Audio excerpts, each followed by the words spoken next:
Hi, and welcome to Danny After Dark. If you're new here, make sure to like and subscribe so you don't miss a notification or a new episode. Tonight is the weekly True Crime and Chill, and we have more than one guest tonight. First, let's bring up somebody who's actually on time, blows my mind. Beckham, how are you? Yeah. Hold on, my camera's on check. Hold on, I'll be back. And now that Beckham has been greeted and all is well in the world, let's give an introduction. The bitch is back. The bitch is back in full force. We got the Liz. The bitch never went anywhere. What kind of language are we using tonight? I thought you Liz were praising is a me boss for being bitch on and time. deserves such an entrance. Liz, I'm how never you on doing? time. It's I been a thought you were while since praising you've been me. here. I'm good. I just plodding along. The fall is crazy, as you know. Driving gets bad in the area. Yeah. Life. Yeah. I feel ya. And then Beckham, how are you Hey, doing? Liz, at least you haven't been indicted on any fraud charges or any pending charges this week. It just seems like the whole Not world's yet. getting I mean, charged. do you guys know something? You guys know something that I don't? I've give known me a you for tip-off quite a if you know while, Liz. something. There's a lot that could be indicted upon, but that's a story for another day. So, you know what's so funny?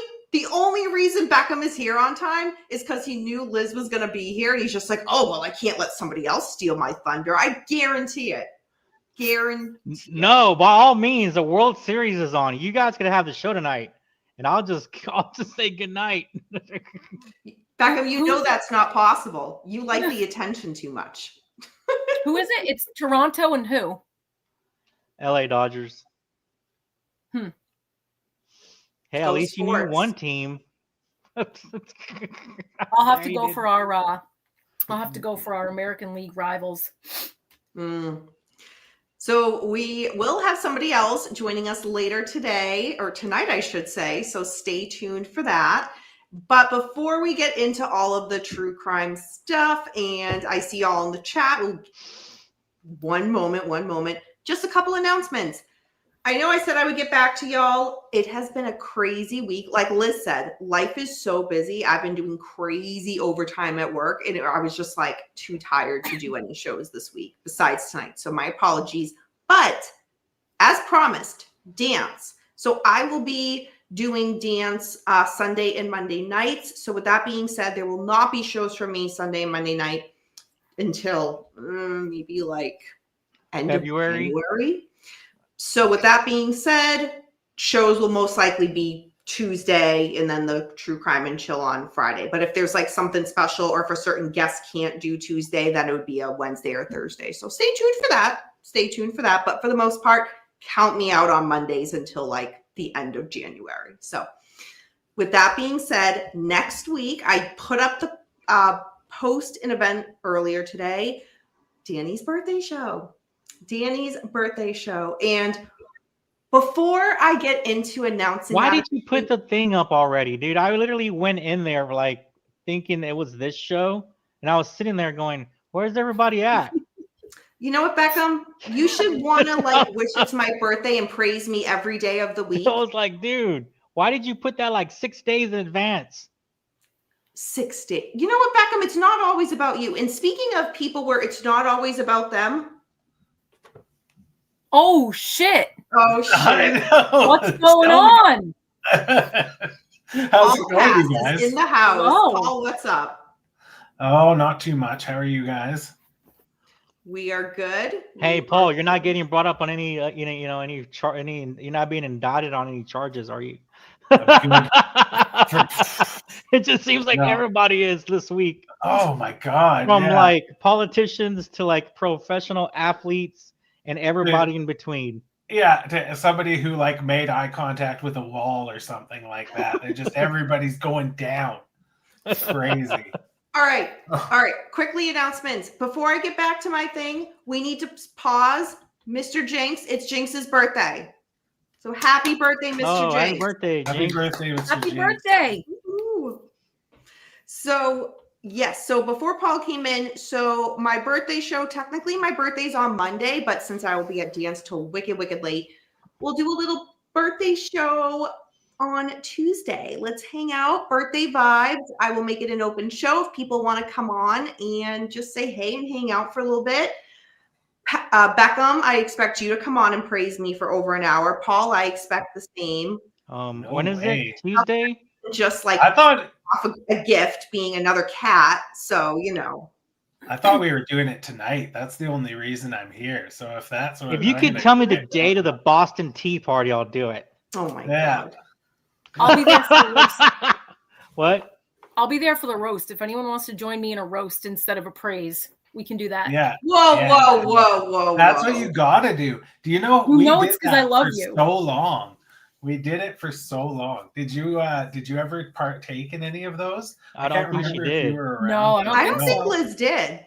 Oh, we shredded each other for a few years in a row. It was really good. Yeah. That's amazing. Mhm. Yeah. Hello, everybody who's saying hello in the chat. Nice to see you all too.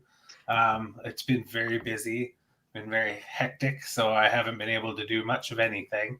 I am, however, I got a new book. I'm not sure where I put it, but it's here somewhere. I don't And, recall asking how you were doing, Paul, but that's okay. I came anticipating. here to save you, Danny. I'm here to save it. Oh. Let's plug up some of the holes in this sinking ship, lady. Let's get going. Ouch. Like Damn. and subscribe. Has the roast Yeah. already started? Is the birthday Yeah. already good? I'm Yeah, I stretching. didn't say today. That's Tuesday, bro. Oh, sorry. Yeah, I didn't mean that. God.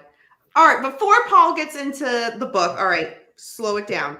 Next Thursday, book club. For anybody that will be a part of it, it's Trapped with Miss Arias, parts 2 and 3, My Final Words by Kirk Nurmi. Y'all, Who? a lot to talk about. So book club next Thursday evening live. If anybody Oh, wants that to come lady. on camera or hang in the chat, and yeah, I have a lot of notes. After that, I think the following week, I have not done a post about that yet, but your girl's been reading. And look what I will be reviewing. Oh, there you go. Jay Yeah. Sebring, Cutting to the Truth by Marshall Terrell and Anthony DiMaria. Stay tuned for that. I'll Hey, make I have the a event for question. that probably next week, and it will be for the following. So Did you start reading it already, or you haven't? I'm started already yet? on my second read, Oh wow. doing notes. Does it talk about the Batman episode he was in? It sure does. Oh, okay, cool. Yeah. Now that we've gotten that nerdy question out of the way. That was a good one. That's Yeah. that could have been a question in like Jeopardy or something like. You have a lot of like people that are into like comic books and superhero movies and stuff in your chat, actually. And Yeah. who are on, I think all three of you guys on camera are, right? Yeah, you're the only one who's not a nerd here, I think. Yeah. And I would argue that she is a nerd in other ways. What we nerd out on in like comic books and stuff, she nerds out in murder books, which is really weird. But That's kind of weird. we I think they still study. hang out with her. I think they study those kind of people, don't they? I think so. I think they profile They them. Yeah, they Dr. Catherine Ramsland teaches classes and her student is Brian Koberger. Oh wait, that's on the Oh. docket tonight. Oh, you But know, before we it's get to hilarious. I forget now. I think you told me, but I forget who that is. Your life is better off just not being absorbed by Brian Koberger. Yeah. Yeah, I'm so over him. I Oh, mean, you didn't even send me I'm the doc. curious, but I'm so over him. I don't want to Mhm. see his creepy ass selfies anymore. I don't want to hear about. Oh, can I post one for you, please? They are so. I have I the sent you ability guys to one, post right? now.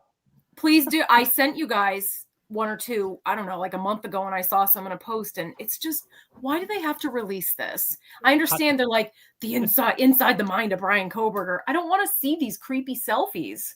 Mhm. He just sits there and he's got that stare. He's just like- Well, some of the selfies he did right after the murders. That is like, the shower one he crazy. did, right? The shower one, I believe he did. yeah, with the shower. In Yeah. the back. How do you show a photo? Can I show like photos? Yeah, you see the little plus? Yep. Yeah, you just you snip it. I would just snip it, copy, and then use the little plus thing, and then like it'll put it up like on the thing, and then you can just it's like you know how to figure it out. I mean, it's pretty easy. Yeah. Well, maybe K-Dog, I'll give it a try. Right, while Liz is doing that, so not to neglect the chat, let's see who's here. So Eric, good to see you, hon. Hope you're doing well. Is that Eric from like back in the like the That's the BC Eric. Eric's not Oh going wow! anywhere. I haven't seen Eric in like for like 3 years or something. Well, that's on you. Hope you're doing good, Eric. Wow, that's a long. Hey, been a long time. dog, Renee. He Renee asked a says valid Coburg's sister looks question. just like him. Hi, Renee. But James Watson, K-Dog- of course, Mr. Jinx. Holy trivia, Batman! Karen Diamond. That was funny. Hello. Shelly. Kane. Holy trivia, Batman! I don't want to miss any. Hey, Jinx, I don't know if you're prepared, Zach. but I would love to like wish you a happy birthday on camera if you bring your whistle. Oh my God. I love Richard. that. That's so funny. Y'all. All right. So, Paul, you have a book you are saying, right? I do, but it is upstairs and I'm going to have to go get it because I am prepared. I know. Nothing if not No. prepared. But you know what? I think that it's rude that you moved past K-Dog's question. So What did he ask? What did he ask? Danielle? Why is And Paul why- stuck in the corner of insignificance? Oh, Yes, Danny. That's exactly what the question I was talking about. Although I do understand it. No, I didn't. You came in last. Technically, Liz was here before Beckham, so let's do that. What? I mean, I was on camera first. Technically, But she was with me before you came. Oh. And that's amazing for me because everyone that knows me knows that I'm late all the time. Like, I'm never on time. I think What it is just- the you, chat Danny. doing with names, Jinx? Let me look. Yeah, it is. What is it YouTube doing? so weird. Oh yeah, it's like it throws a letter in there when it's not your name. It's my birthday. Yes, everybody, Mr. Jinx's birthday. Happy birthday, Jinx. The slide whistle is reserved for tonight, maybe for Danny's Oh. birthday. So funny. All right, Paul, why don't you go get your book and we'll talk Koberger and get him out of the way. You didn't Yeah. send me the doc, by the way. Like you I never didn't what? do. You never sent me the doc, like you never do. Yes, I did. Oh, you didn't. I'm looking right at it. You're an editor. I'm not in. No, I didn't get it. Wait, when did you send it? I'm literally looking right at it. You're an editor in it. No, the last one I have from you is a week ago. Oh, I used the same one. I just typed over it. Oh, jeez. Okay. Beckham. All right. Brian Koberger. So not a ton with him tonight. And I was honestly hoping he would just go away. Like Liz said, like we're all so just over him. But I have mixed feelings on this and I want to hear what you guys think. But so Brian Koberger and his attorneys are protesting a request to tack on additional restitution paid to cover expenses for two of the victims' families. So the prosecutors submitted financial compensation filings to the court last month. They sought a combined $27,330 for the families of homicide victims Kaylee Gonzalez and Madison Mogan. In his plea deal, Brian Koberger agreed. So again, he agreed to pay again about the $29,000 in restitution. Also for compensation between the families of Xander Kernodle and Ethan Chapman. So with adding on them, so the agreed upon restitution, so again, for all four families now is a little bit more than $300,000. I don't know how they divvied that up where each family I don't understand how they figured each family gets what, but nonetheless.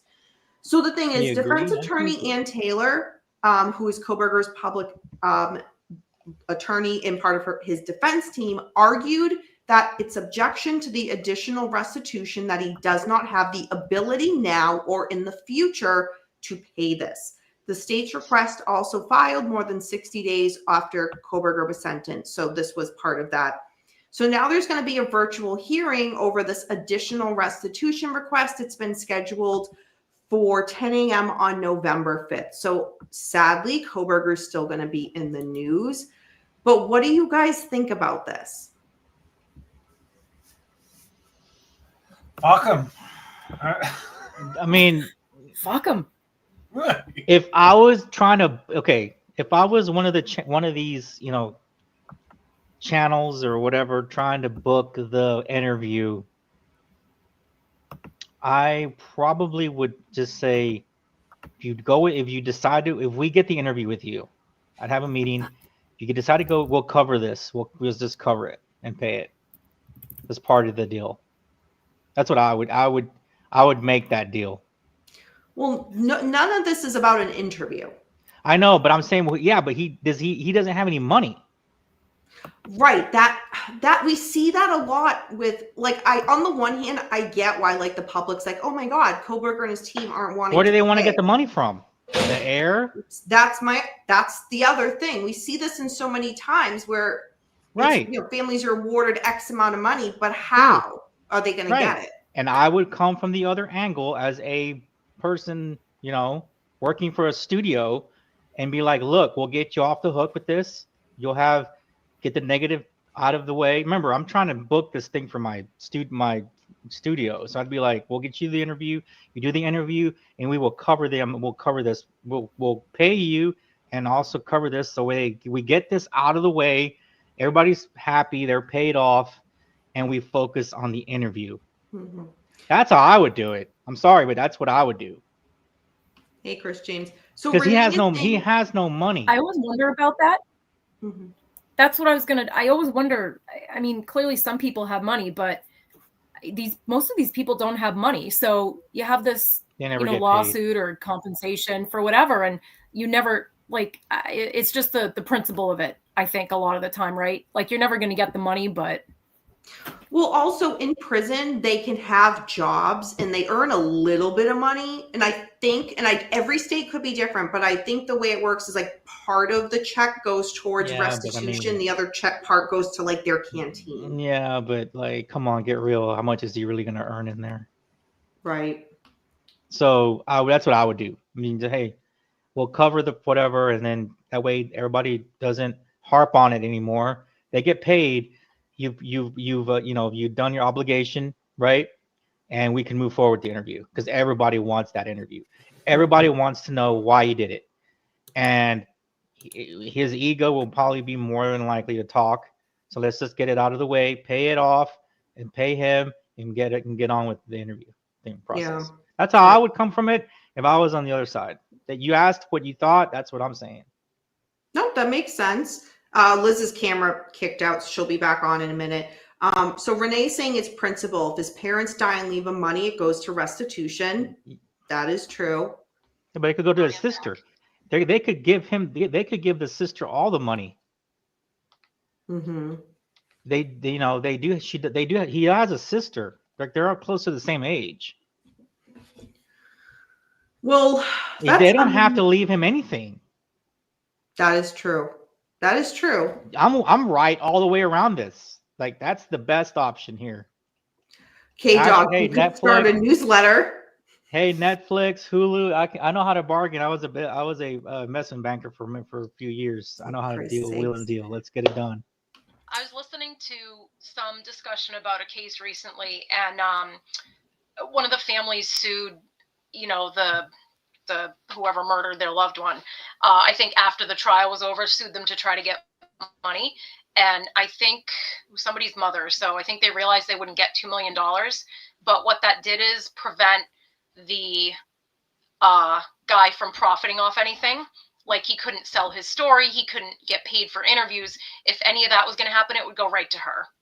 Mm. So that's one thing I guess I can see, on top of just doing it again for the principle of it, because as Beckham said, fuck him. Liz, your microphone sounds a little weird. Are you guys hearing that too? Yeah. Yeah. Okay. You might want, I don't know if you want to come back in completely, go back out, come back in, but I don't know. Or just unplug the mic and plug it back in. I'm just using computer audio. Maybe I'll go out in a minute. Renee, it's principal. If his parents die and leave him money, it goes to restitution. We were talking about that. He could sue to get his share of the assets. That is very true. You could, but that would be shitty. Yeah. I would be like, don't do that. Let's do it. I'm telling you, my way is the best way. Let's do it this way. Everybody's happy. You do the interview. Let's get your ego. You know, I wouldn't say that. I wouldn't say it like that. But let's get your story. I would really put it on him to where he really wants to talk about it. Mm-hmm. I mean, it's just unfortunate that like now Koberger is going to be back in the news because of this bullshit. Dude, you know? People will watch that interview. Like he isn't already shitty. Oh, 100%. Renee. Who is the guy in the right corner? Well, who the fuck is Paulcast? I don't know. Who knows? Some dude show up every once in a while, and everybody who's like doesn't know from back in the day that watches this is like, who's this random dude who's just so comfortable just talking shit on this thing? So funny. Oh, she disappeared again. No, she's just backstage, figuring out mic stuff. So that is that on Koberger. Now that we've gotten him out of the way, like, I'm so over him. All right, what is this? You could have said Aaron, or you could have said Beckham. You're right. Is that him? I don't think that's the right pic. Is that a real picture? Is that like it's not like AI created? I'm so. That's all right. All right, Paul. Let's get to the book you have. Okay, so old friend of the show, Paul Hart, was chatting in a post about a book that I'd never heard of. It's called Charles Manson's Blood Letters. Now I'm not Dueling with the Devil by Richard Rubacher. Now I don't read a lot of the books on this anymore because it's, you can only read about it in so many different ways unless it's somebody like actually connected, like like the Sebring book or Stimpson's book or etc. If any of the family members put out books or any of the victims put out books, those are ones that are connected, so there's like a reason. Anything else is just kind of gratuitous at this point. But yeah, so this book is by a guy who was having letters back and forth. He was a pen pal of Manson's in the 70s. And he has like some, he ended up getting threatened by one of the people Manson knew. Manson put it on him. And it just seems like it's really weird. It seems like a few interviews and then a bunch of letters. And just like right up my nerdy alley. Can you show the book, Paul? Yeah, I'll see if it won't just like, can you see that? Okay, yeah. Yeah, so, it's not a long book and it wasn't expensive either. So why does it have that face again? What's that? It's got that cover of this face. Remember how when we first got into this, that we saw that everywhere. Everything had that. Everything. That's what I just said. Shelly, that's what I was. Why does everybody use that picture? Yeah. Paul, Renee wants to know when it was written. Well, this one is a re-release, and it just said the re-release here. But I'll take a quick look and I'll see when he actually date.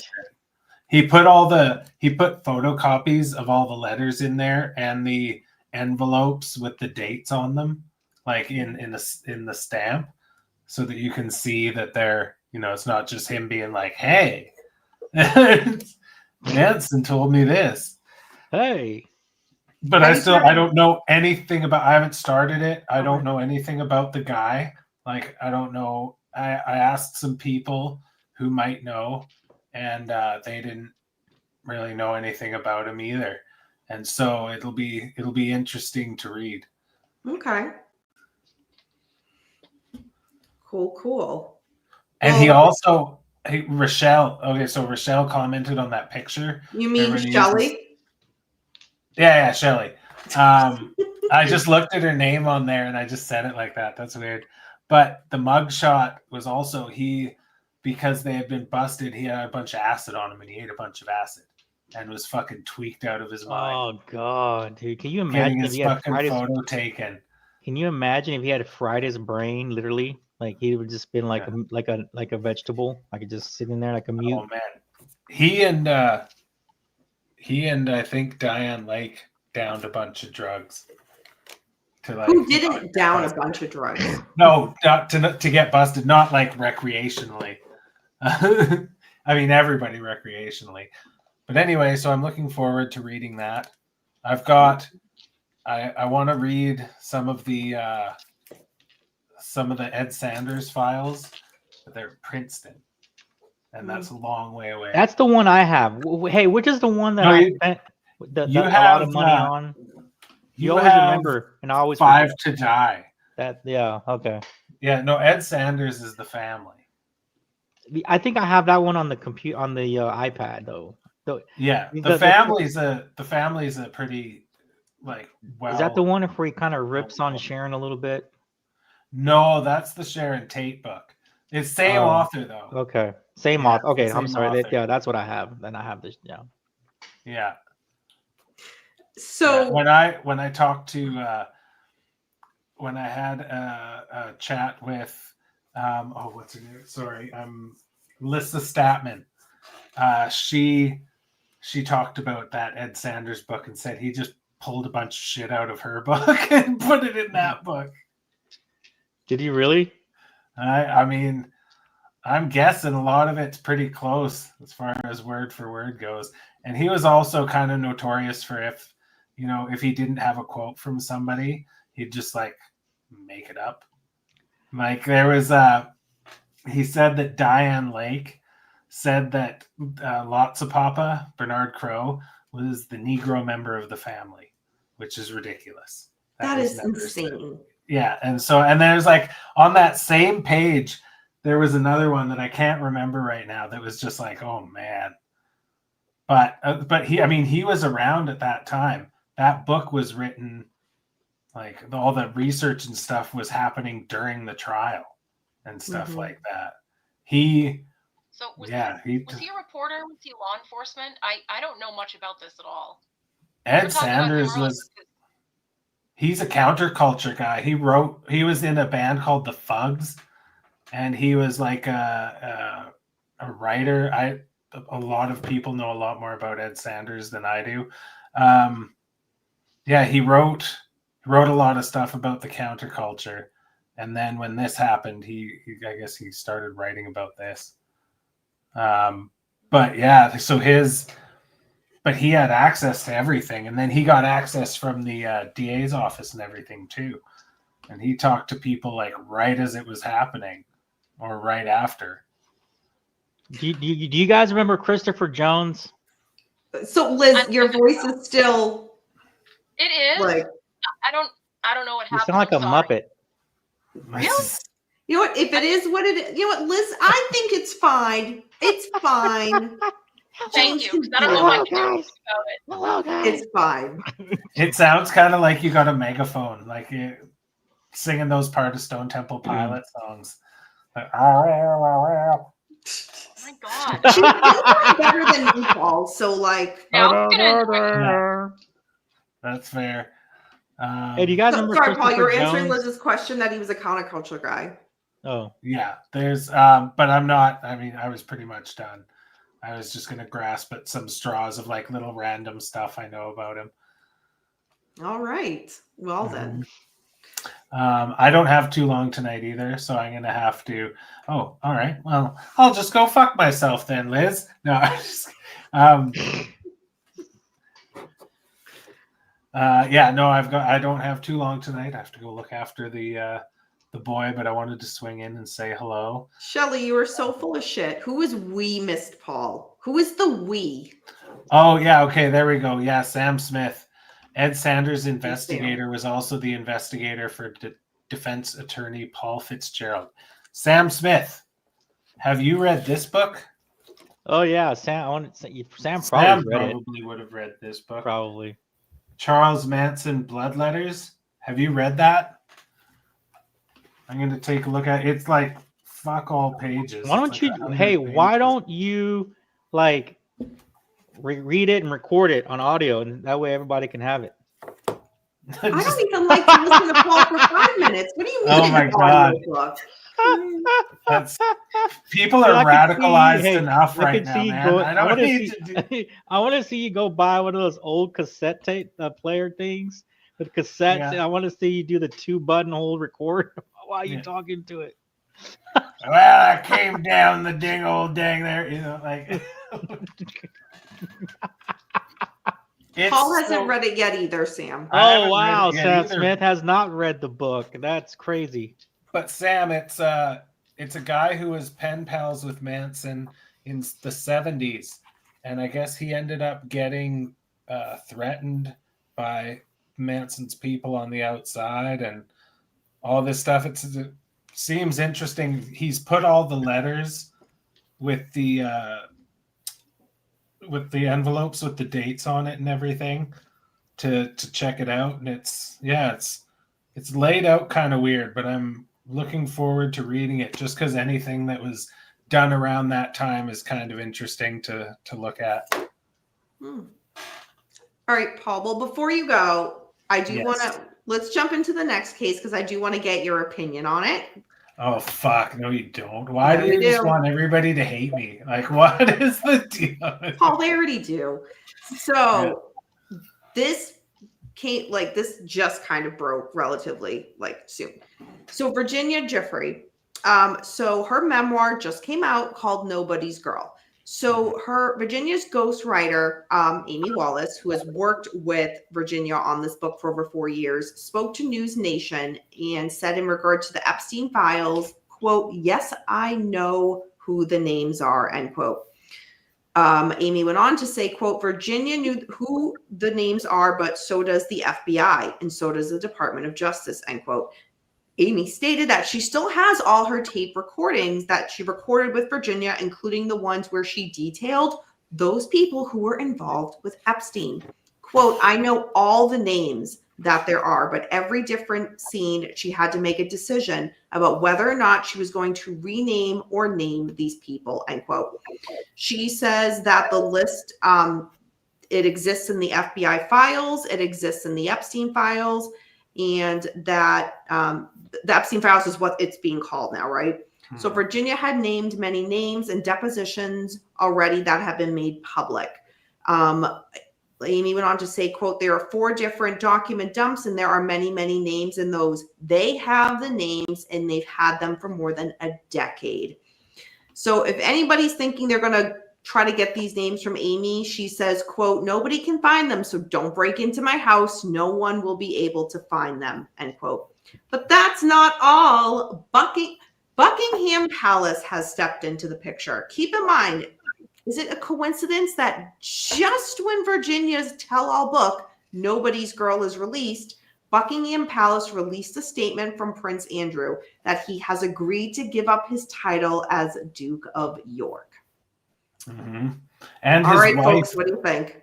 Email came out with his wife calling Epstein a supreme friend, and it's so bad, man. Like the past 10 years of politicians have covered for pedophiles. There's no 1, 2, or 3 ways to look about it. At the very least, as opposed to being involved in said pedophilia, at the very least, at this point, they're all covering up for pedophiles, and that's fucking horrendous. It's bleak because there's just those girls have been going after women, right? Those women have been going after this for so long through so many different people, and then the administration now says they're run on we're gonna release them, and then they get in and they're like, "Nah, dog, we're not doing that. There's no fucking way." And little bits leak out, and things with the the picture, the birthday card. People are like, it's a fake that was faked fucking 20 years ago when he was a Democrat, that somebody knew that he would become a fucking, it's crazy. And they're all still covering. They all got to go. All champions of chomos. Fucking the GOP guardians of pedophiles. But it's so horrible. And like Bill Clinton, why is he still like, why are people still talking to him? If people are mad at like Trump for being a guardian of pedos, it's like the Weinstein thing. It was like the open secret in Hollywood. You know what I mean?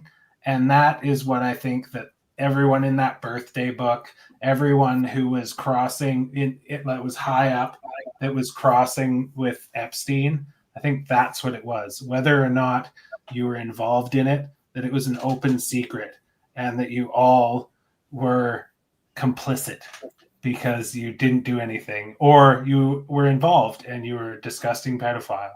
So the whole thing is just so gross and crazy. And the more information that comes out, the more mental gymnastics people go through to like be like, oh, this is okay. For anybody. Like, okay, so I don't sound like a partisan weirdo. Newsom, what a fucking idiot. He had Bill Clinton, like during all this, he had Bill Clinton for like a town hall, like to sit and chat with him. But he like goes like, where are the Epstein files to Trump? What kind of backwards ass like partisan shit is that? That's the sort of thing where it's like, well, then you can't take it seriously. Because if you're just being like, oh, hey, Bill Clinton, but Trump, that doesn't make any sense, because they're both in the birthday book. They both had long-standing relationships with Jeffrey Epstein. They both were in power and were able to cover stuff up for people. They both had people giving them money that were involved with this guy. It's all this big, huge, gross thing. And the more you look at it, the more you don't want to look at it. But I really hope that stuff comes out and there's some, like, the little tiny bit of justice right now for Virginia Giuffre is is him having to step down and his wife being shown to be like complicit in all this stuff as well. Prince Andrew, I'm talking about. Yeah.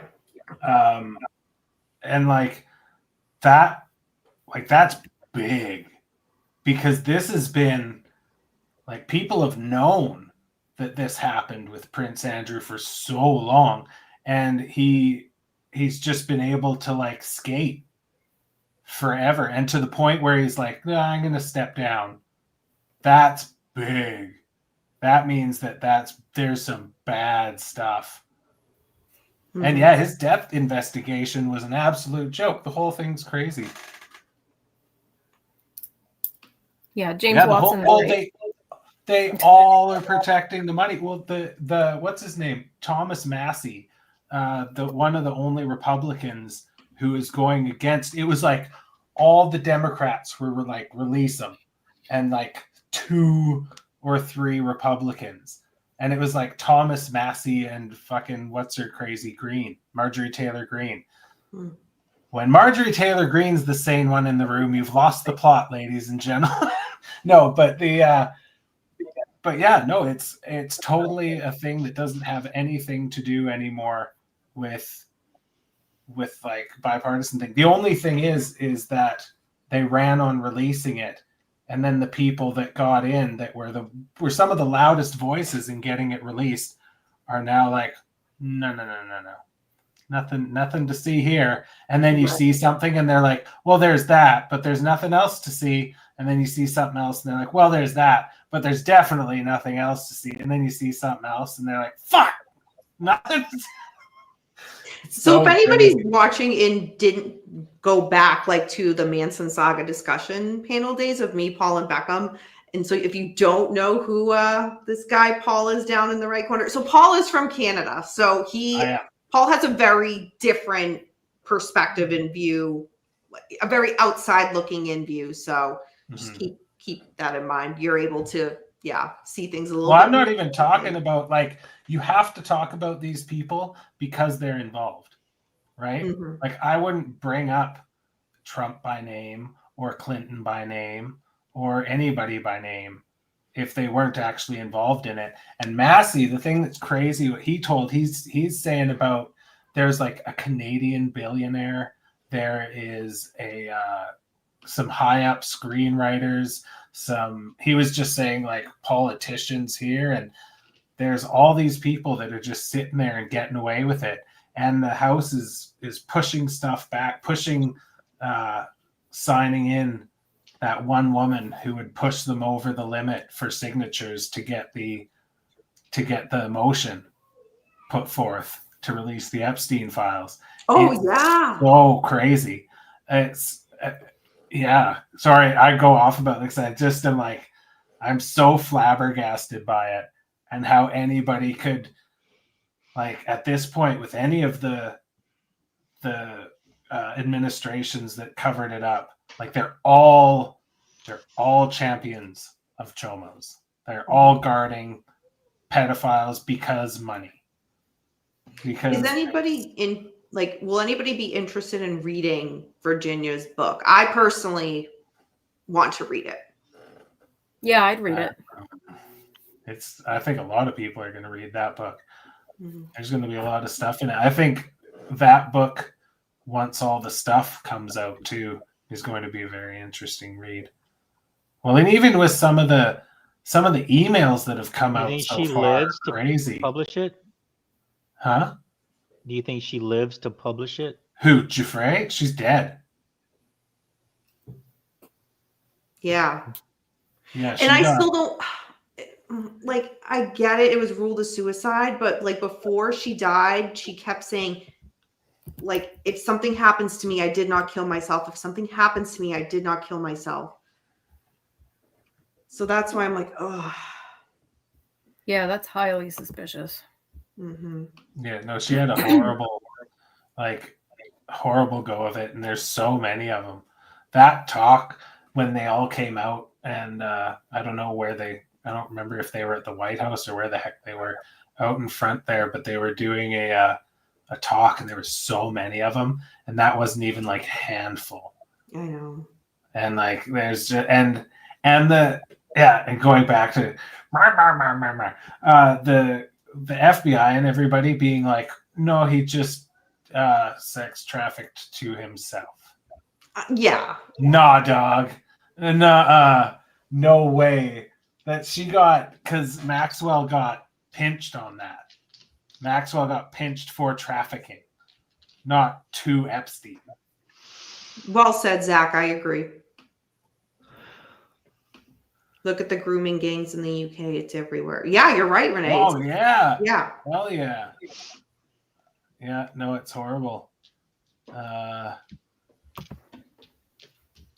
Yeah, I'm totally down. I'll make a note to add it to next month's book club selection. Because I think a lot of people might be interested in that. But yeah, I definitely want to read her book for sure. That's such a horrible. And I'm so saddened that she's not around, like, no, for this release. Like, well, and to see so how many into it in like, to see how many people looking at it now, like, not like it's a conspiracy theory. Mm-hmm. At this point now, being like, oh, there's some real shit. And I don't think a lot of people even thought, because there's a lot of talk of like Mossad and stuff like that in the CIA, which is very plausible as well. But donors and stuff like that. Like, I never really thought about the donor aspect of it, or like what it being somebody from another country, like a delegate from another country being involved, what that means for relations. The reason why I originally thought, before I learned anything about it, I learned about this guy because how did he have access to all this money, all these clients, when he didn't even, and I'm not putting education down or anything. I'm just saying you have to have by law these licenses to be able to to be a banking investment banker, right? He didn't graduate high school. Somehow he got a job at a high school teaching, I don't even know what. And then all of a sudden he meets people because of the school, and it was a prestigious school. So he meets these people and he shakes the right hands.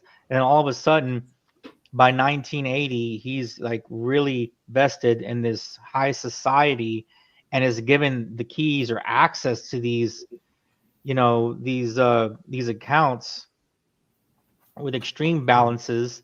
Yet he's not licensed to do anything. You can't do it. So how did he even become the manager of a set financial trade group or account or whatever you want to call it? Beckham, Renee said you can get a broker's license without a degree. I'm not talking about that, but he didn't have any licenses though. He was not licensed. So how is that even possible? Unless it's just all like he just was able to blackmail his way to the top without getting pinched. But that seems hard, like a hard thing to do by yourself. Like if he actually, like the guy that gave him all the money, I can't remember what his name is. Well, yeah, but he had multiple clients. He did, but there was that one guy who he like had like all of his money. He was in charge of all of his, and he was a billionaire. And nobody could understand why. He was like, all the like exactly. There's no trail of anything, right? So it's like there was illegalities within all that realm. Yeah, that we're just gonna bypass. We're not even gonna look at. No, everybody. It's because it's fucking. It seems like blackmail, doesn't it? Seems like just fucking. That's why I tied him when I found out about the girl. What's her name? Jufrey. Yeah, when I found out about her, I looked into her. I saw that what her dad did. Her dad was into he was a radio person, but he did they call it surveillance, or not surveillance, but like he helped against the Germans, right, in World War II. And then he did intelligence work through the radio with code, things like that. While he would do a news bit, right, he would throw code out there. So when I learned about that, her dad being into that, and then the circles that they were running after the war, right, and the kind of thing that they were into, I started putting it together, and it led to Israel. You're talking about, by her, you mean Maxwell, right? Yeah, Maxwell. I'm sorry. Yeah, Maxwell. Yeah. Maxwell's ties to. Yeah, no, the whole thing is just like so horrendous, and it's so pervasive into every bit of culture. Like there's so many people that we know of and don't know of that were involved with that guy. Yeah.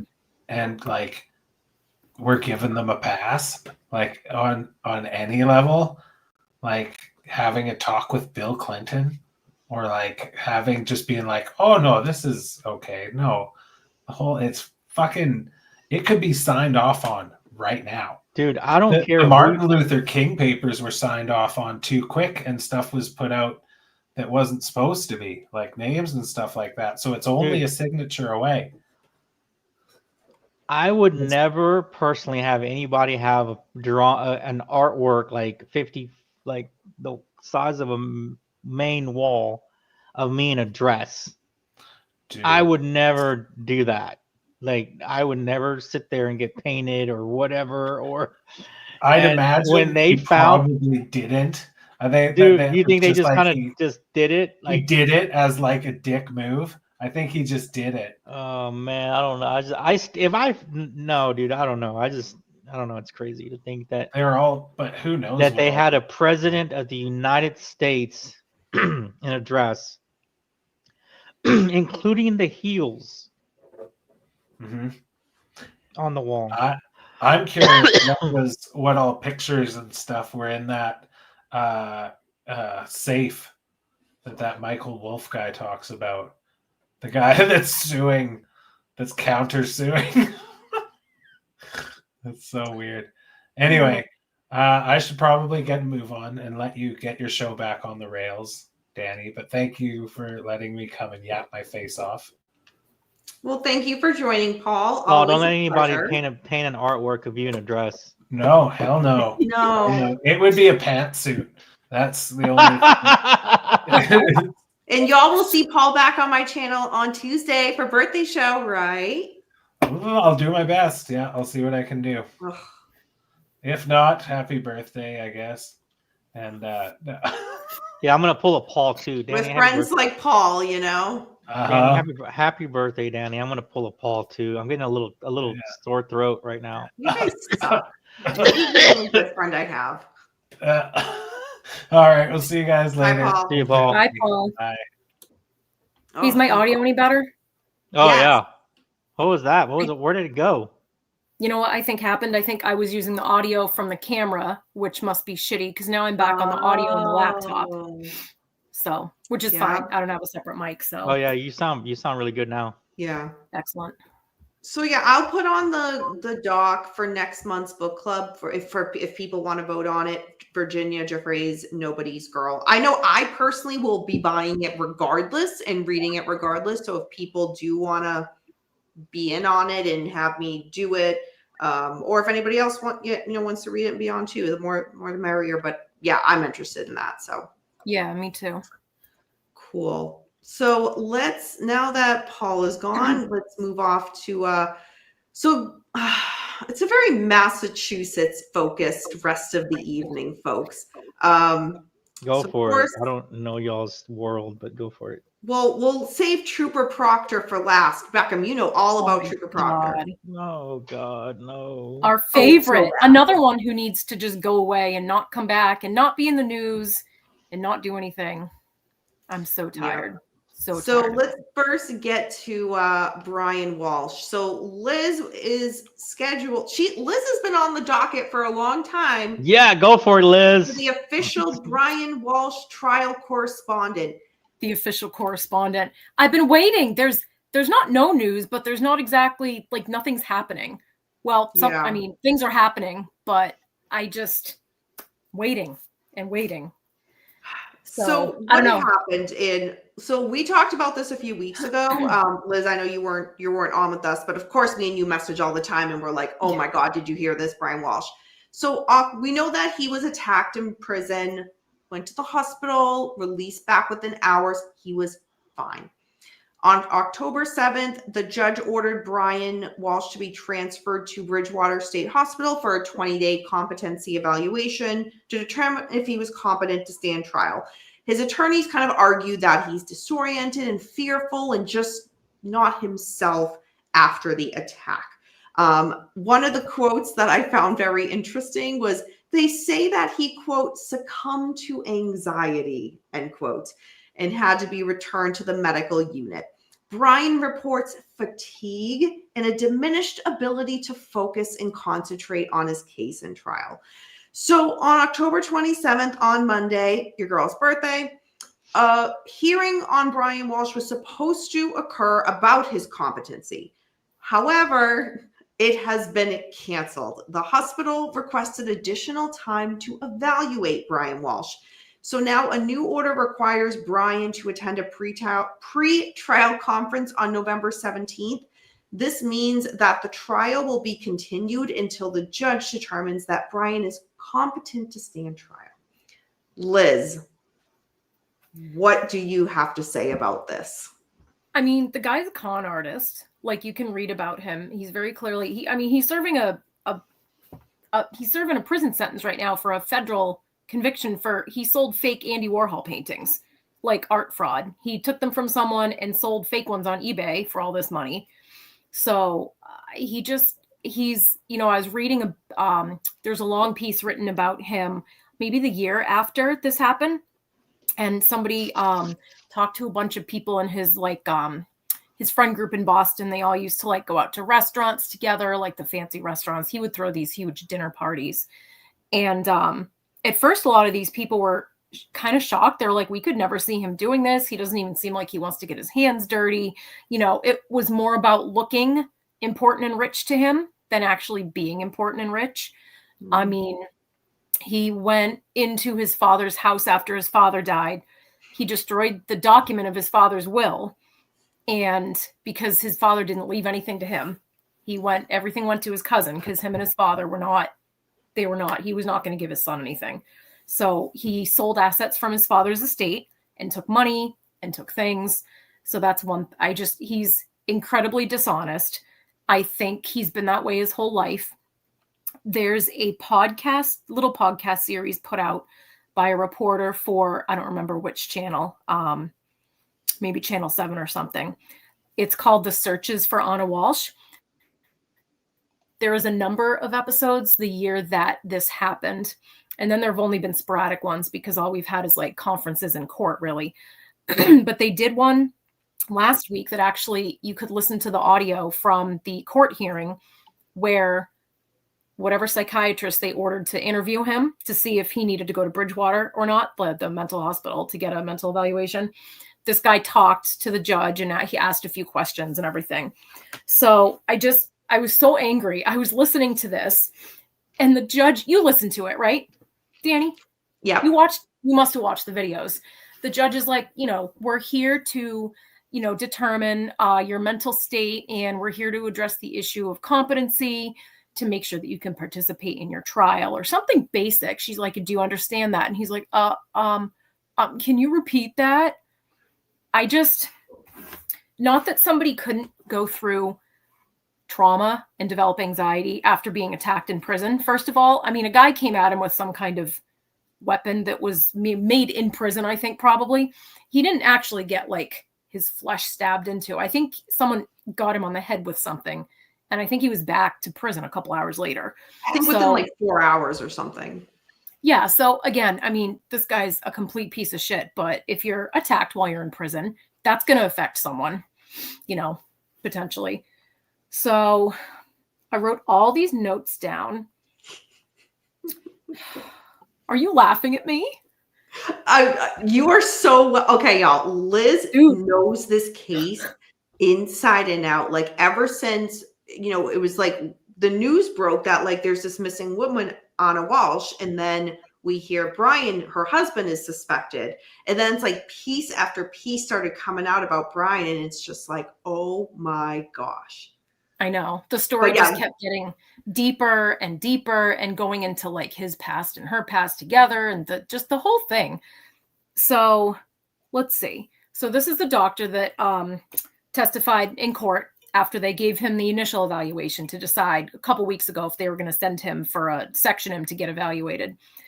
So he said he doesn't have a history of serious mental illness. He doesn't have a history of substance use problems, which I think is accurate. No issues with learning disabilities besides some issues focusing. He apparently self-reported to the mental health director at the prison he's at that he had been diagnosed with narcissistic personality disorder, which I think I read something, a friend maybe in some interview stated that they were told that. So he did like self-report that. He's also reported a history of depressed mood that he struggled with in the past. So he had a therapist he saw in the past that he did not see until this happened. So he started seeing this therapist again after the stabbing happened. And that therapist said that he was completely different than how he had been. He was like unfocused and jumpy and stuff like that. So basically he's flustered, he's foggier, and I think the mental health director at the prison said that's normal for someone in his position who's waiting and coming up on a trial. I mean, that does affect you, whether you're a hardened criminal and a murderer or whatever, some people are going to be affected by that.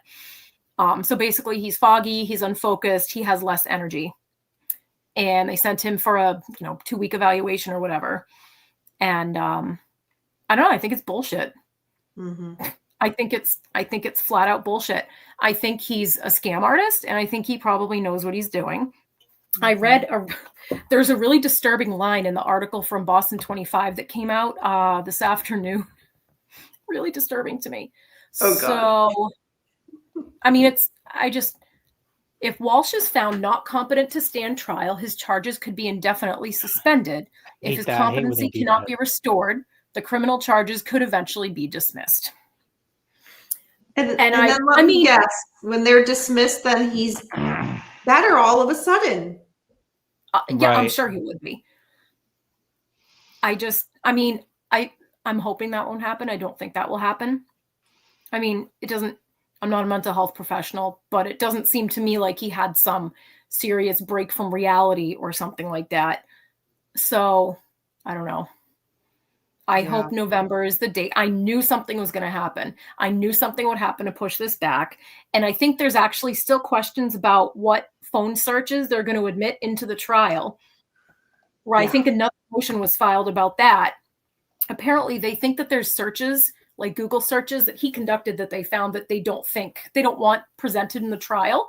One of them included, wait a minute, where did this go? Oh, so one of the searches that they want to exclude apparently is pornography involving a cheating wife. I'm like, bro, who's surprised? I mean, there's so many worse things, to be honest. So his lawyer is going to just like delay and delay and delay. Yeah. I mean, the guy's job, but. Yeah. On the one hand, like, I get why the judge is like, all right, we're going to send you to Bridgewater. Like, because if the judge just ignores it and says, screw you, no, you're fine, and then he goes to trial and is found guilty, like, that's grounds for an appeal. Yeah, no, and she has to treat, I don't know much about this judge at all, but she has to treat everyone the same. So if anybody came to her, and it was determined that they had to go, she would have to send them, I would imagine. So, again, she's doing her job. His attorney's doing his job too. But he does need to man up. He does need to man up. Let him out early. No. Yeah, I agree with Liz. I see that this is just going to get dragged and dragged and dragged. And he's a con. And cons are, yes, he's behind jail right now, but he got as far as he did for so long because he was good at what he was doing and deceiving so many people. Yeah, he convinced people that he had money and he was like a culture guy and a society guy. He lived in a brownstone on Beacon Hill for a while, and he told all of his friends that it was his mom's. Like, he lived with his mom in a brownstone on Beacon Hill, and then she sold it out from under him, I think. I think he told Anna he was buying like wineries in Europe and all this bullshit. And any money he had, he stole money from his father's estate. Mm-hmm. I don't know if he had to, I don't know if there's cash to give back or what, because now he's considered indigent. That's why he had to get a public defender. He's fired his lawyer because he couldn't pay her anymore. But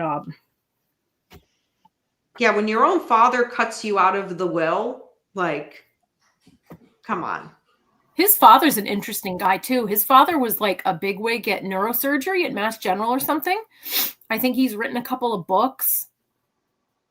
Like, there's not a ton I can read on him out there, but he was an interesting and kind of a weird guy, but very well known, I guess, and very well respected at the hospital. So, and he's an only child, so he was the only kid of either of his parents.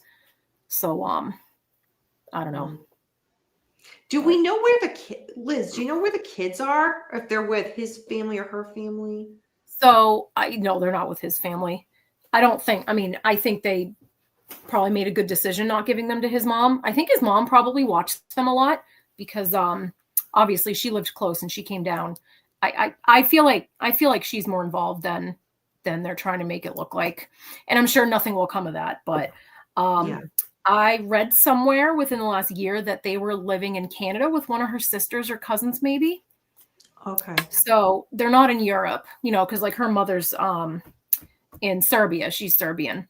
Yeah. So her mother's over there, but she has at least one sister that lives in Canada. And I think I read that the kids are there. So I hope they are. I hope they're away from him and away from here. I mean, just like the I can't even imagine those poor kids. Like, part of I told you this probably. Part of the reason this grabbed me was that their oldest son is my son's age. And until they moved, they actually would have gone to the same school, but they moved to the Cape. So I didn't directly know people that knew her because she didn't live in the community that long. But I don't know. It just felt, bad. The whole thing's bad. But And it involves, at the end of the day, these 3 young kids do not have a mother, and their father is in jail for and they don't have a father now, essentially. allegedly killing their mother. Mm-hmm. In all, again, the iPad search is on the he tried to blame his kid. Yeah. Piece of It's shit. ridiculous. It's horrific. And we see this so many times where just get a divorce. Just get a divorce. This whole I want, you're not doing anything for your kids when you murder the either mother of your children or father of your children. And now shocking, you get caught and now you're behind bars. Yeah. So this whole I did it for the kids. Come on. Now they don't have any parents. Right. I know. This so often. But Brian Walsh is a particular there was one of the searches that was included in the Google searches that he did. It was best state for divorce for husband or something like that. Mm-hmm. So he could have just gone ahead and did that, but I don't know. Yeah, a lot of shitty people out there. Speaking of shitty people out there, hey Fiddle. No, it's Fiddle, you missed Paul. Paul was on with us for a good 45 minutes. Let's see, K-Dog. We had a real good public defender that was winning some cases, and they moved him to the prosecution side. Interesting. Interesting. Did you know we are still the public defenders are still not taking cases? I read something the other day. This has been going on since May. I read something the other day that there was, I don't remember what county, but a whole bunch of cases were just dismissed because there's nobody that can represent these people. That. Is it money? It's still happening, and it's not being reported on. And the governor just keeps going, there's budgets, we don't have the money, but they're paid less than all the other states around here, which is surprising because normally that's not the case here, And these public defenders, they basically, you get nothing. They do it because they believe in the principle that everybody deserves a fair defense, But they're dropping charges and letting people out. Massachusetts, oof, we are not Come on, good. Danny, get it together. Not good. So anything else, Liz, before we wrap up Walsh for this week? Or that? No, probably not. I was looking forward to the hearing on Monday, but now I guess, what was the date? The 15th, 14th of November? So now November 17th, the pre-trial conference. Yeah. It would have been such a beautiful birthday gift to see Brian Walsh in court on my birthday, but That's right. We would have had to take the day off and go down there and see if we could get into court. I know my boss was like, "You taking your birthday off?" I'm like, "No, why?" But it's a good thing I didn't put it off to go down because got delayed. I support everyone taking their birthday off of work. I'm not going to lie. No, it's the day after. You can get through the work day on your birthday. It's the day after you. But I'll be at work both days. So that's true. So let's get to. So there isn't a ton for this week, but I'm saving the best for last. Trooper Michael, former Trooper Michael Proctor, y'all. The shit. Crazy this week. Crazy. Hey, Wolf, good to see you. So, what's up, Wolf? All right, if you watched the Karen Reed trial, the first one, you saw Trooper Proctor on the stand. Second trial, he did not take the stand. He was, served to be there, but he wasn't ultimately put on the stand. But as we know, he lost his job for what came out during the trial. We all heard the text messages where he had to read them. Y'all know, So what happens this week? Why is he back in the news? Well, as we know, he had been appealing, trying to get his job back, right? And he's in a union. The Mass State Troopers are in a union, so he had a union representative assisting him. So this week, former Massachusetts State Trooper Michael Proctor withdrew the appeal regarding his termination.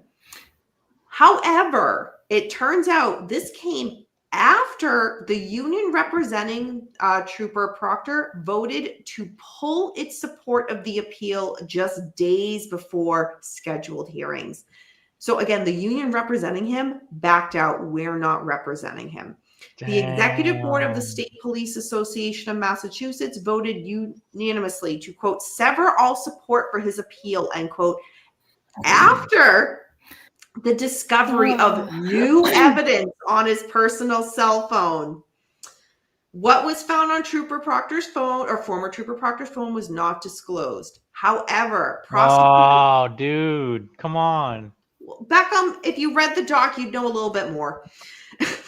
However, prosecutors said that they uncovered discoverable information in several pending murder cases he investigated. Shit. In the filing, it stated, I know Beckham is like freaking out right now. In the filing, it stated that Proctor had obtained a new phone last year and installed software that automatically deleted its data every 30 days. However, as we know, what goes to the cloud stays in the cloud for the most part. So a lot of information was able to be pulled from the cloud. These new texts that were discovered have huge, and I repeat, huge implications for cases, both open and closed. So quick side note, y'all know if anybody's in jail right now or prison and Trooper Michael Proctor worked your case, I mean, this is just going to open the door for a ton. So one legal expert said, quote, it's discoverable, and then it's up to the judges to decide if cases should be reopened, retried, or dismissed based on what information is. And so it could affect hundreds of cases, end quote. Let me repeat that, hundreds of cases. One of the cases on Proctor's phone was Miles King. We've talked about that before. That has not gone to trial yet. Miles King is accused of the 2021 murder in Milton in the case of 3 suspects involved in a 2022 double shooting in Randolph. So a couple more quick notes, and then, yeah, Liz and Beckham, I want to hear from you. So Alan Jackson weighed in. So one of Karen Reed's defense attorneys, Alan Jackson, said, quote, Michael Proctor's sudden withdrawal of his appeal wasn't an act of humility. It was self-preservation. He learned investigators have recovered text messages from his private phone dating back years, and he wanted no part of what those text messages would reveal. He didn't accept accountability. It hunted him down, end quote. Alan Jackson. So what were we just talking about, Liz? Brian Walsh. That's another one that's waiting to go to trial. Who worked that case? No, are you serious? Trooper Proctor. Yeah, he did some of the Oh, initial. dude. Actually, there's a friend of hers that was I had like a brief message exchange on Instagram with like a year or two ago, and the guy was like, "Oh, he interviewed me." So I don't know how involved he was. He at least did some of the work. I don't think he was one of the main names that I saw in some of the documents that I read, but yeah, he was definitely involved. So do you remember, you know who else he worked? Let me try and pull this up. There's this doctor that killed his wife a couple years ago, Ingolf Turk. Do you remember that one? Yes. Yeah. Let me see. Oh, he worked it, didn't he? He strangled her or something. I don't know if they found, but anyway, Proctor worked that case too. So a couple more quick points here. So Governor Maura Healey actually waited. She was asked by news station WBZ if a state investigation is required to look into Proctor's texts.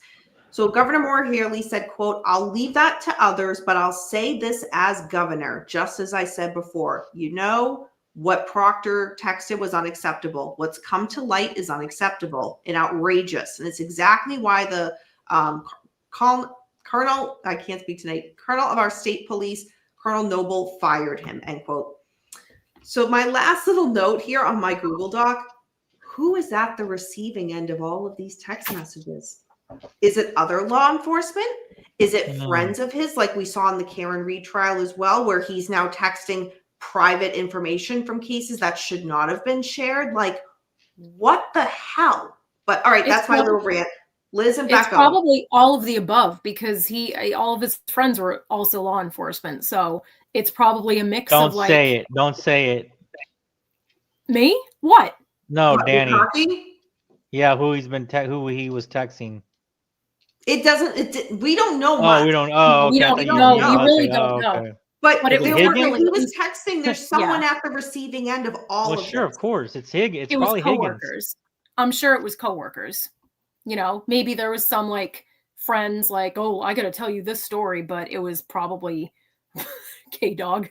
Oh my god. K-Dog right away is like, I'm on it. Uh-huh. He hasn't been in the news recently. I don't know what he's up to. Because he got demoted. Did he He quit? got Is he demoted gone? months ago. Yeah, he's not. Actually, yeah, he doesn't have. Yeah. Didn't? Oh yeah, he went to like he got stuck in some instructor position or something, right? That's even worse. Oh god. K-Dog, I know, how wait a did minute. he even get through a job interview with the police?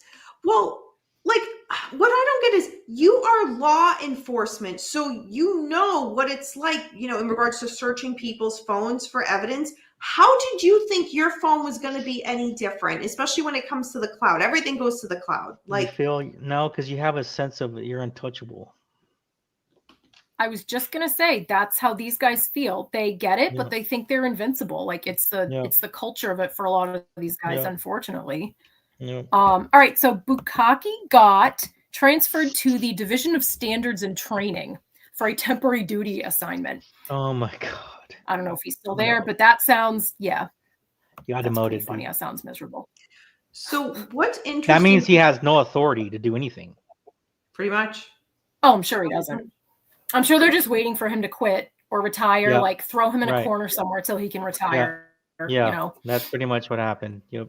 So one of the when this news broke originally, it broke on the Turtle Boy website. Just give credit where credit is due here. Yeah. But so that was the first place that the story broke, and then it started coming out in like all the other news reports. But on Turtle Boy's site, it did say, and I didn't see it in any other news stories, but part of like the discoverable like messages and stuff was like not only just sexist, but more so racist text towards like, you know, people that he was investigating, as well as about coworkers.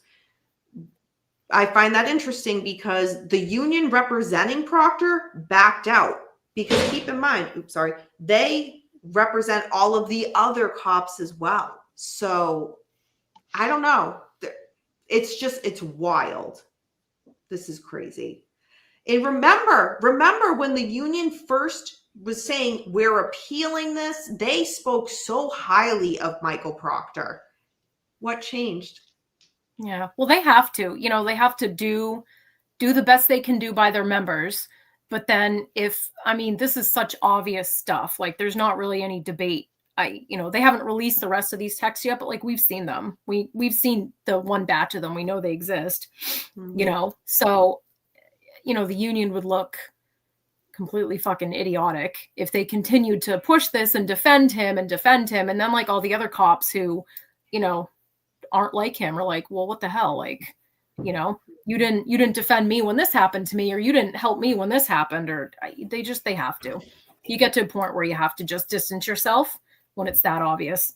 And this was really bad. I couldn't. Yeah, this was really bad. I couldn't believe how bad it was when Danny got me into it like a year and a half. However long ago it was.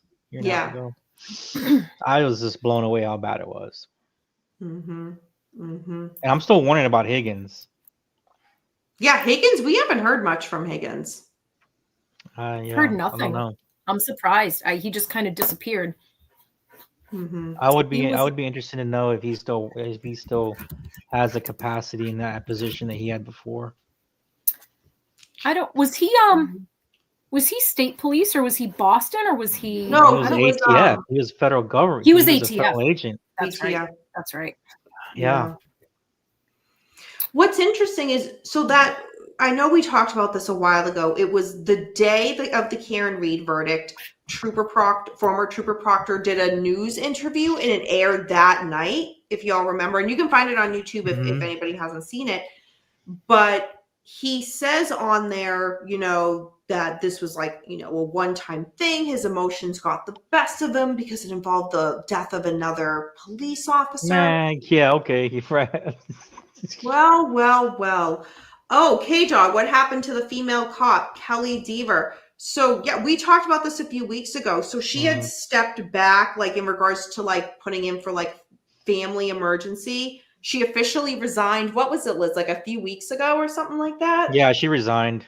I think it was longer ago than that. Wasn't it? Was it September 1st to the end of the Labor Day weekend? It was like Labor Day weekend or something. Yeah. Oh my God, that's almost like 2 months ago. I mean, nobody really knew if she took that family leave, like if it was like a real family issue, or if she was they allowed her basically to just to run her, just to get paid for it or whatever, and then leave. So. Yeah, that like everybody here. It's just crazy. I mean, I think she had to. What do you call it? Like when resign. She had to resign. Yeah, she resigned. Mm-hmm. Well, and Alan Jackson actually wrote about her too after the trial. Yeah. Alan Jackson is on top of it, where he's like, she made herself discreditable. This whole false memory thing. You can never use her again now. So Trooper Proctor, oh my goodness. It's just when this came out, it's like, it has to be worse shit than what we heard during the Karen Reed trial. It has to be. Yeah, it probably is. I don't know, man. But again, this is going to have, he texted about the Miles King case. I mean, I've been wondering how that's going to play out because of this, because they're in court trying to argue against how Proctor handled this case. That case was he was sentenced and convicted and everything, right? No, or Miles King, that hasn't gone to trial yet. Oh shit. I was going to say there's going to be a lot of appeals for new trials, but I guess some of this they won't even have to appeal for a new trial because they haven't had one yet. Yeah, I think it's Miles King where they're arguing, or is it a different case? I forget. I'm totally blanking right now. But Trooper Proctor never handed over all of these warrants that they had. And Lally, who's the prosecutor in the case, is like, it is kind of weird. I asked for him like 6 times, but I figured he'd just get it to me. And it's like, what the heck? And then here we go with the Brian Walsh case and them doing these searches on the iPads without the proper warrants. It's like, and then let's just add another thing here. Trooper Proctor doing that damn interview saying on camera, I handled the Karen Reed case the way I do every single case I worked. It's like, oh my God, that's right. He literally said that, didn't he? He did. He did. And dude, you got fired for how you handled the case. I honestly don't know how he thinks he can still be a law enforcement officer. Yeah.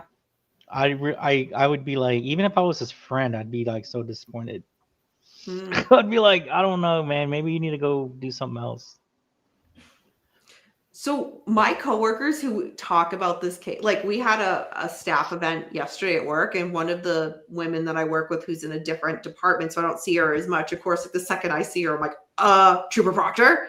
And our question, and I haven't found this answer. So Liz, I know you are so beyond well-researched. Is Proctor going to be allowed to continue to have his pension? Oh, I don't. Did he resign or did he get fired? I don't even. Technically, he was fired. I can't talk on it, but I don't know. Normally, no. I mean, I would say normally no, but it probably depends how many years he had in, because even if if you only need X number to be vested, he might still eventually be able to collect something. But I have no idea how the police unions work. I don't know. Right. Now I'm curious. Now I'm going to look that up. Yeah. I have some contacts that I'm thinking of being like, hey, can you answer this for me? I'm really curious because at the end of the day, if he can collect his pension, I would like to think he can. I mean, he should be able to. They'll just pay whatever you have in there. So this is like a generic law website, but it says in the case of state police, whether you get a pension, if you're fired, depends on several factors, including the type of pension plan, your employment length, and your vesting status. If you're fired before you're vested, you won't lose your, If you're fired before you're vested, you won't lose your pension. However, if you're fired after being vested, you'll receive full retirement benefit. That doesn't sound right. But yeah, I would imagine it depends. I have no idea. Go ahead. Next time I see somebody like a cop or the police chief at work, I can ask, because now I'm curious too. Oh gosh. What? It's like, Liz, what does this have to do with work? Just trust me. Just go with this. It's relevant. Yeah. Yes. Hey, I saw the DA walk by me like a month and a half ago at an event, and he's like, how you doing? He's super nice. I know you messaged me. That was awesome. I know. I know, obviously. Everyone's going to have people that have problem with that, but he was good when he was working with me, so. Yeah. So I'm just looking over at the comments here. So you guys are just like, and who's leading it? Fiddle. Let's see. James Watson. Yeah, y'all are making bukkake jokes, but I can't say that. The only kind of jokes to make. It is what it is. But we didn't make bukkake jokes at CrimeCon. We should have. Well, Well, Beckham was like to who? In what context? Because he's missing his interacting with his fans. Oh, yeah, the fans. I forgot about the fans. That's right. So Beckham, are you say to Liz, because you've been talking about it every show, how excited you are. My stickers are gone. I don't have any more. That's all I can Your say. stickers are gone. You guys didn't save me one? Some. They were all taken. All of them. They were not all taken. There was none to give out. They were all forcibly given to attendees. Yeah, there's a new order that needs to be had. Oh, for Christ's sakes! Wow. You know what I'm going to do? I'm going to for the Vegas thing. I'm going to just grab stickers, go early in the morning, and just put them all on the benches in the pool. There's one. Just go. Ooh, this is a cool sticker. Like I said, forcibly giving them to the attendees. Someone goes to sit down on a bench and they're like, "What the hell is this?" at the slot machine. Oh, there's a sticker right here. Yeah, no, Fiddle. No, it's not funny because guess who's paying for that new order? Yeah, no. New order for stickers. What was I gonna say?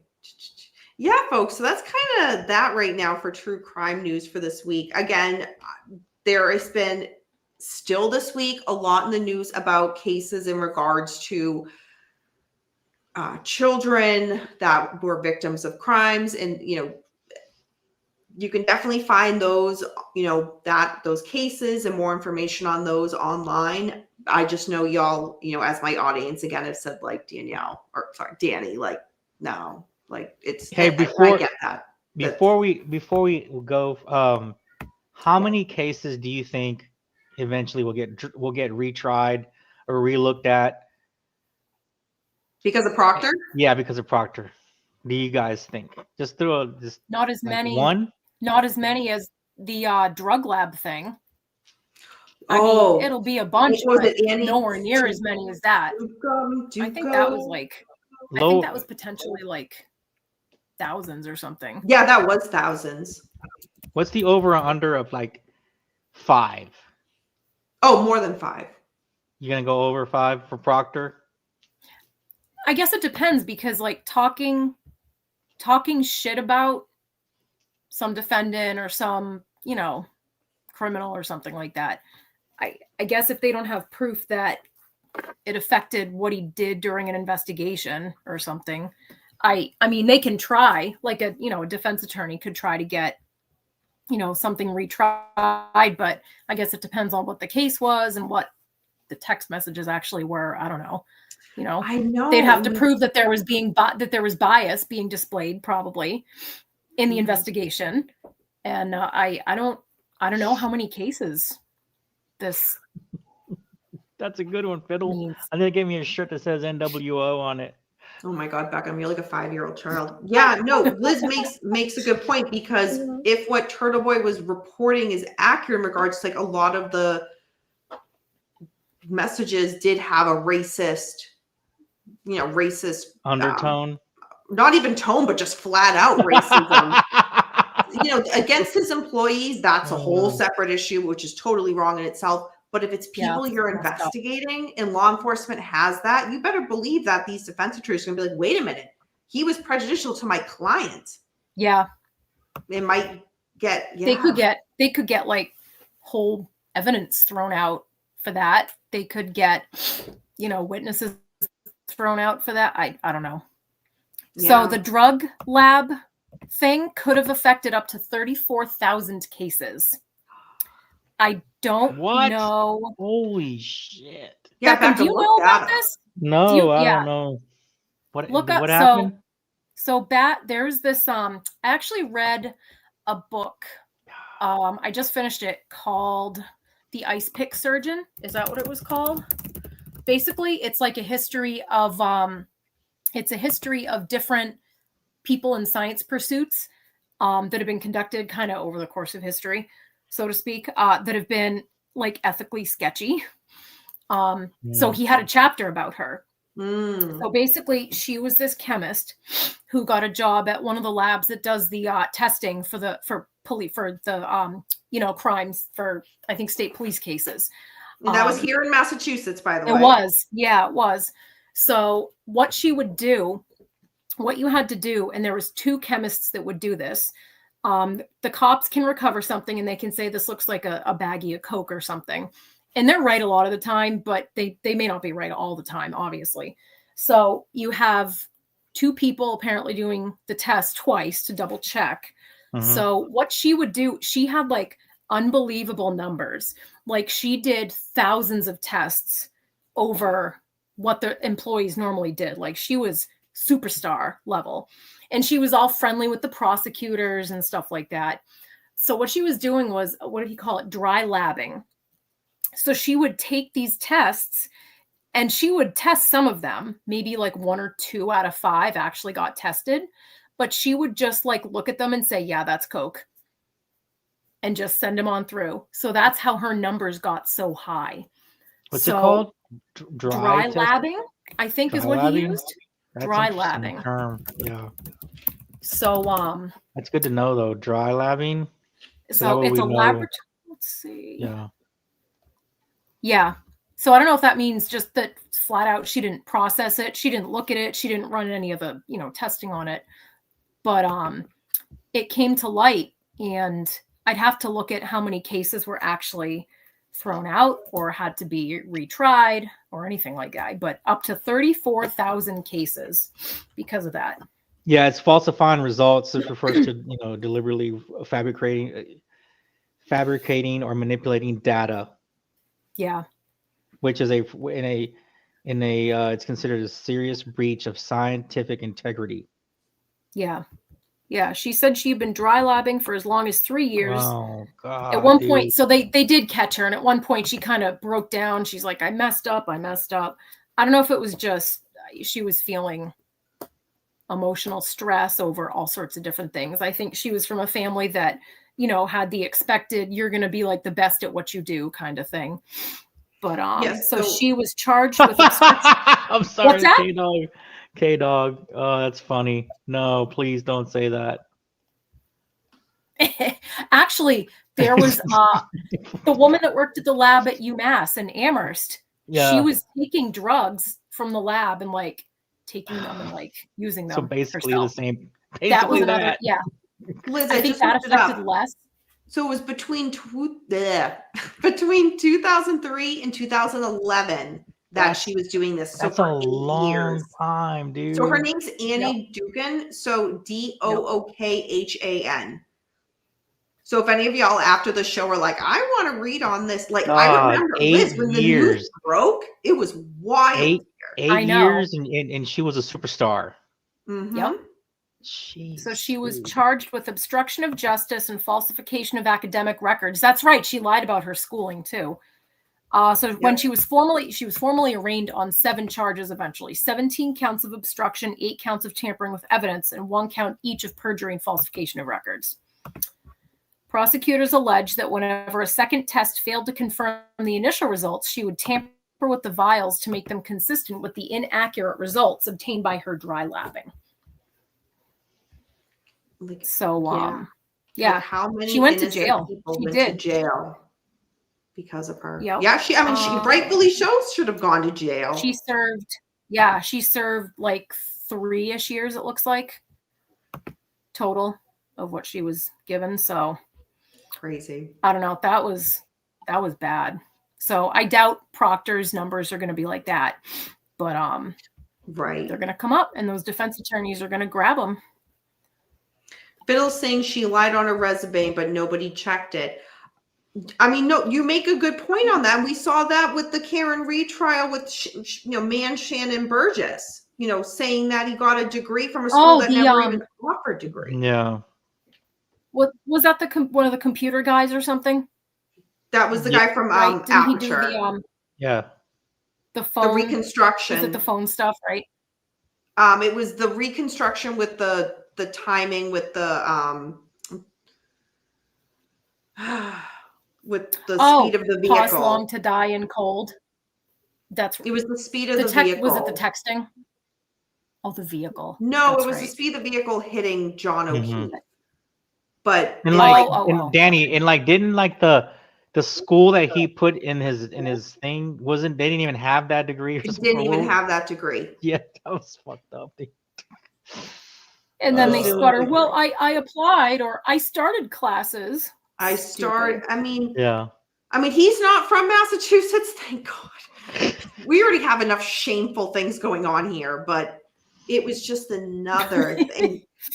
What's wild, Liz, is talking to you're I hate to say this, we're older. We lived through the Annie Duke and this whole thing. Mm-hmm. But there's a young generation following Karen Reed that when you mention the scandals from the lab, they're like, "What are you talking about?"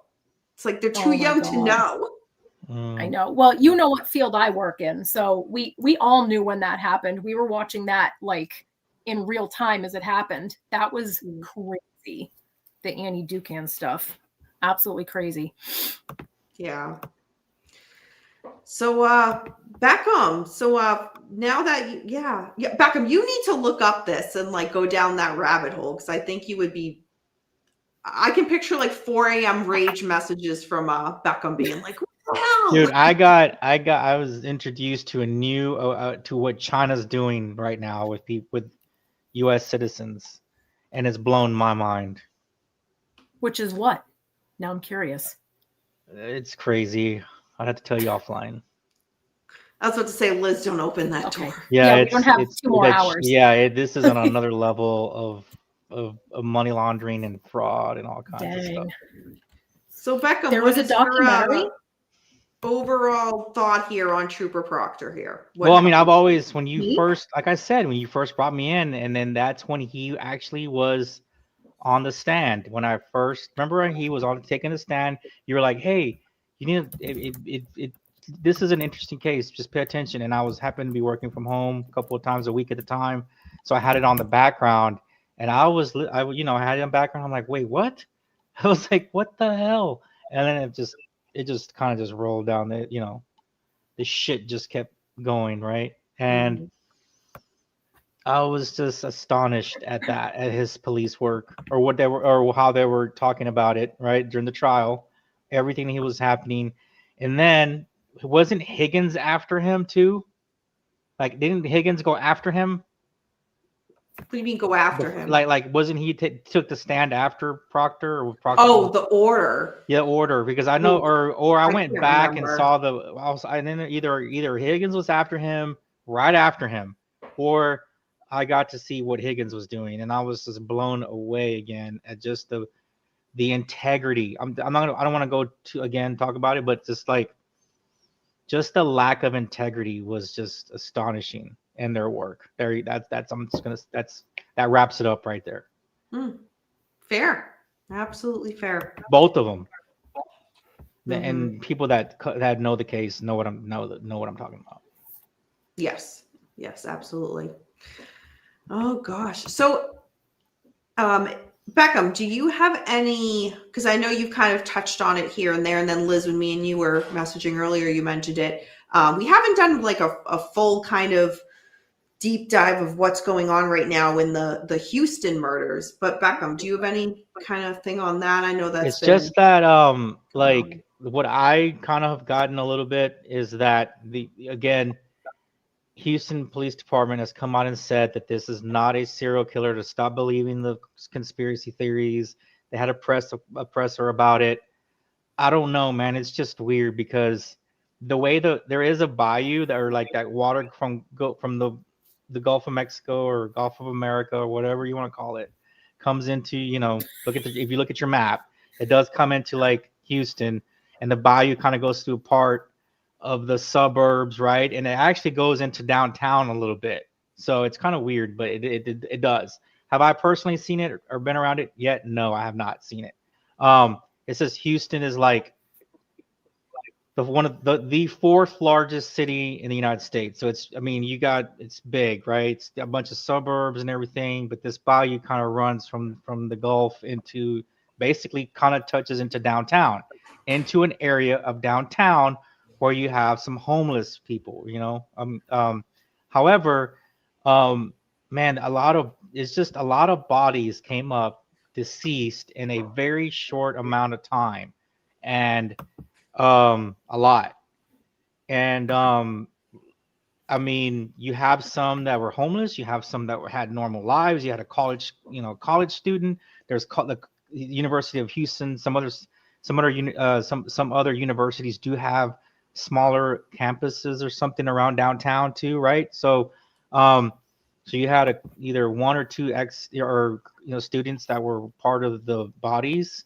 So there's no other explanation. I don't know what, not to joke, but like, what, do people not know how to swim? It's just like, what are you saying, HPD? Are you saying that people don't know how to swim? They didn't take swimming lesson? What's going on? Why? I'm just being honest. Like, how did they end up there, right? That type of thing. And then, I think they did have a response towards something about, well, the homeless just don't go looking for the homeless, or something like, or people don't go looking for the homeless, or something like that, right? So they basically lose contact with family. What was that, Liz? Yeah. They don't. Big populations of homeless people won't even always report somebody that they know that they're died, because they don't want law enforcement. They don't want people down, wherever they are. So there's so many factors.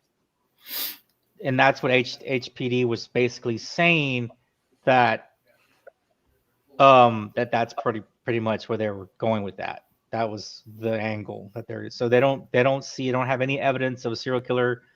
Some people have said there is one. Some people have said there's a team there's a team doing it. At this point, it's just like, stay away from the body. I don't know,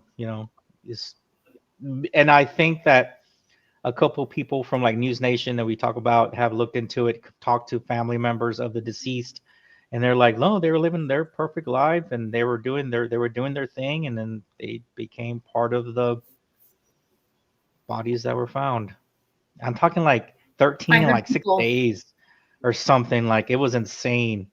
It's cooled off. There hasn't been one in a while, but for like a month they were coming. You're talking like 13 and like in a week. 10 days or something like that.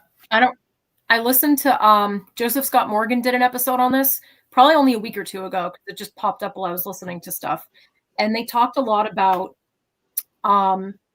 numbers and timing, and how the numbers of bodies pulled out of the bayous have increased the last couple of this year specifically.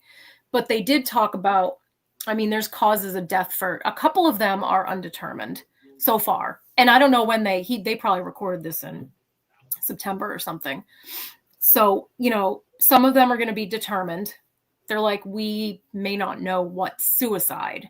We may not know what is somebody drug overdose. An overdose, right? You know, somebody's out on the water somewhere, they fall in, they're alone. You know, you have no idea.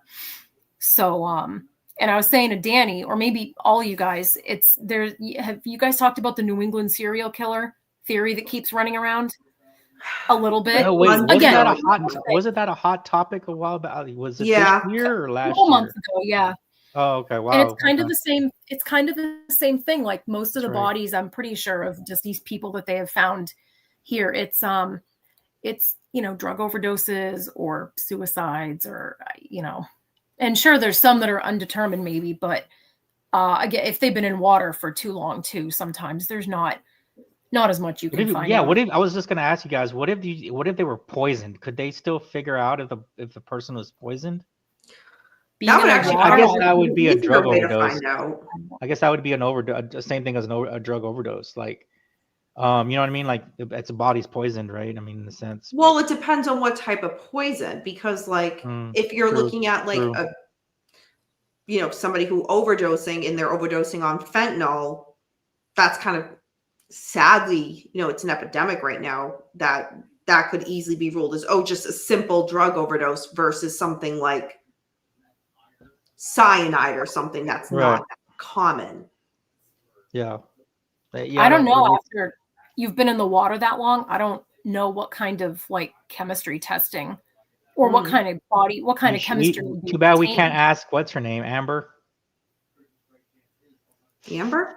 What's that girl's, the lady that was doing the dry labbing? Never mind. Oh, Annie. Oh my Annie. God. Send some tests to Annie to take care of for us. Yeah, that's a great idea. God. What did I say? Amber? Okay. What did I call her? Amber. Actually, I had the A right. I had their A right. Yeah. I thought you were talking about like someone from like Crime Con or something. No, I'm talking about Annie. Amber. Do some dry. I'm gonna start using that word now. That phrase. Hey, have you done that dry labbing yet? Thanks, Liz. Thanks. And we like, sorry. Hey, where are you at with your dry labbing, Danny? I know. I'm gonna get like a message at like 4 a.m. Danny, are you sleeping? I'm dry labbing. What's the dry labbing? If y'all think I'm joking, I'm really not. I will get a message like that at like 4 a.m. Rebecca. For fuck's sake. Well, yeah, we will. Yeah, in regards to the Massachusetts, you know, New England serial killer or Houston, we'll see. It's but to be. Law enforcement never, for the most part, comes forward and says, yes, we have a serial killer until they absolutely have no choice to. So the fact that both in Massachusetts and in Houston that they're saying, you know, no, there's no evidence that shows they're connected to a serial killer. It's expected they're going to say that. So just always be mindful. They're protecting their, I mean, you know, they're protecting the department. They don't want to also cause all kinds of concern. One, keep the public, you know, safe or make them think that they're safe. Two, and you don't want to cause chaos. No, you want to keep the integrity of your department too, like as a whole. Well, I mean, unless you have some serious, unless you have some serious, like, what do you call it? Evidence that it's really pointing to like something, right? So it's probably scattered, man. You probably have some of them, like Liz said, you can't tell, right? They were in the water too long. Yeah. You might have some that you can tell, and then it's just up in, you know, some that are just inconclusive. A lot of inconclusiveness probably with these unfortunately with these bodies that you don't know. But you can't say you don't know. You can't say that publicly. Right. You have to keep the integrity of your department. And speaking of integrity, let's sign off now before Beckham turns the show into, just kidding. I'm just kidding. No, I'm fully expecting next Tuesday for Beckham to come on camera and make my birthday show all about himself. I'm just saying. Mark my words. Mark my words.